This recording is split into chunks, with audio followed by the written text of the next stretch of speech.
We now recognize Representative Emmer from Minnesota.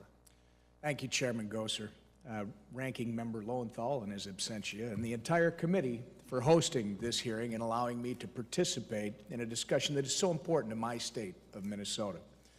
I'm here to discuss the reversal of a politically motivated and short-sighted action by the outgoing Obama administration to withdraw 400,000 acres in the Superior National Forest from mining and the refusal to renew mineral leases that have previously been reauthorized without question.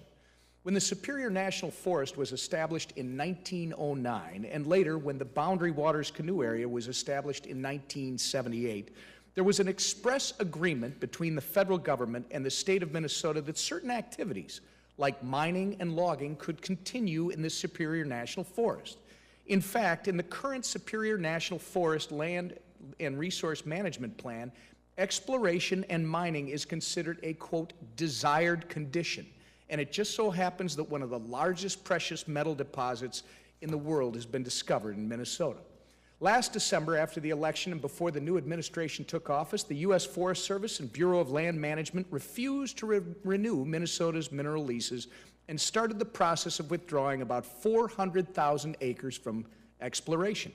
Considering the timing and the fact that a nearly identical programmatic withdrawal was proposed to the Obama administration just 2 years earlier, but was denied, this unexpected action during the waning days of the last administration was clearly politically motivated and not based on sound policy.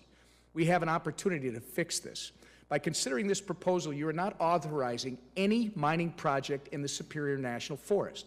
We are simply recognizing the right of Minnesotans to exercise their mineral rights if any proposed mining can satisfy all of our stringent environmental requirements. We all believe in preserving and protecting our natural resources, and I have no doubt that we can find a way to preserve Minnesota's pristine landscape without permanently destroying any future job creation or economic development in our state. To be clear, there is no current project proposal to mine in the Superior National Forest within the Rainy River watershed. None. Nor does my draft legislation change the law to allow for mining or mineral exploration inside the Boundary Waters Canoe Area or its state and federal buffer zones.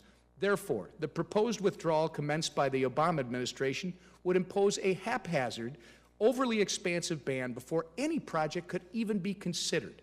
Underground mining can take decades to plan and execute and must be done in accordance with the appropriate environmental and permitting regulations. Our steps today would simply allow for research and exploration to proceed.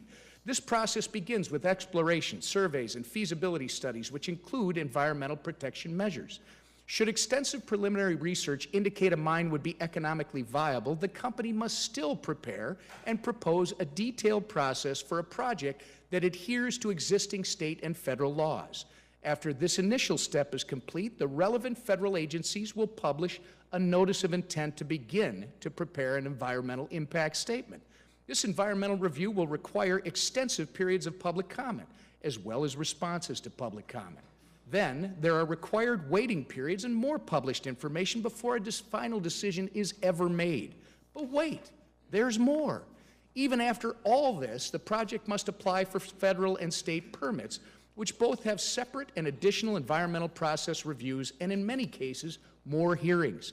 And this doesn't even detail the processes necessary at the state level. The point I'm trying to make is that our discussion draft before the committee today not only protects the potential jobs of thousands and the local economies of many small towns in Minnesota, but it also leaves intact an extensive process which will protect and preserve the environment and our beloved boundary waters. This is about Minnesota's right to these mineral leases promised by our federal government, which was a material part of the agreement made decades ago when the boundary waters were set aside and preserved.